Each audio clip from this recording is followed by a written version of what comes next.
le compagnon de Kourtney Kardashian a surmonté sa peur. Samedi 14 août 2021, Travis Barker a pris l'avion pour la première fois depuis son accident d'avion mortel en 2008, qui a tué 4 personnes et a laissé le batteur du groupe Blink-182 avec des brûlures au 3e degré sur plus de la moitié de son corps. Sur des clichés obtenus par TMZ, on peut en effet voir Travis Barker, Kourtney Kardashian, Kris Jenner et Corey Gamble dans le jet privé de Kylie Jenner. Pour People, une source a expliqué, c'est une affaire énorme que Travis a volé à Cabo. L'accident d'avion il y a de nombreuses années a été extrêmement traumatisant. Il a eu besoin de beaucoup d'aide pour en arriver là.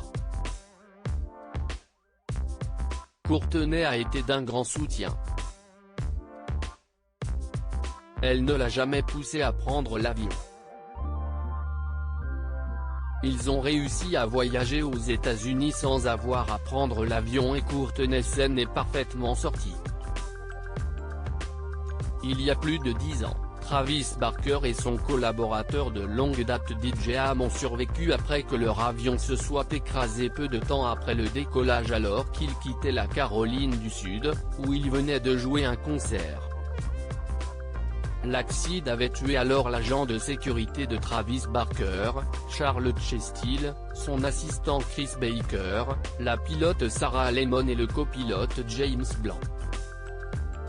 Alors qu'un an après l'accident, DJ Am est décédé des suites d'une overdose, le compagnon de Kourtney Kardashian avait confié dans les colonnes de Man Health, les gens se disent toujours, es-tu allé en cure de désintoxication?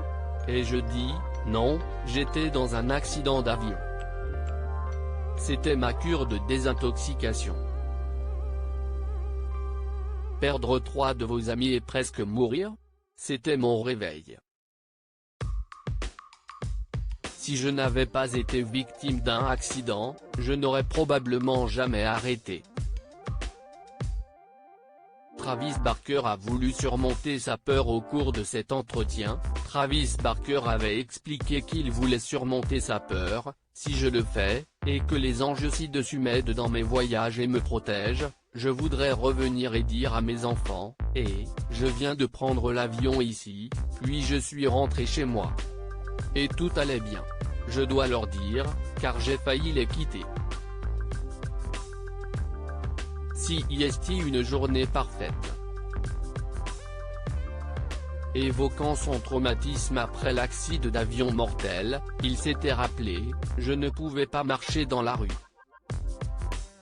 Si je voyais un avion dans le ciel, j'étais déterminé qu'il allait s'écraser, et je ne voulais tout simplement pas le voir.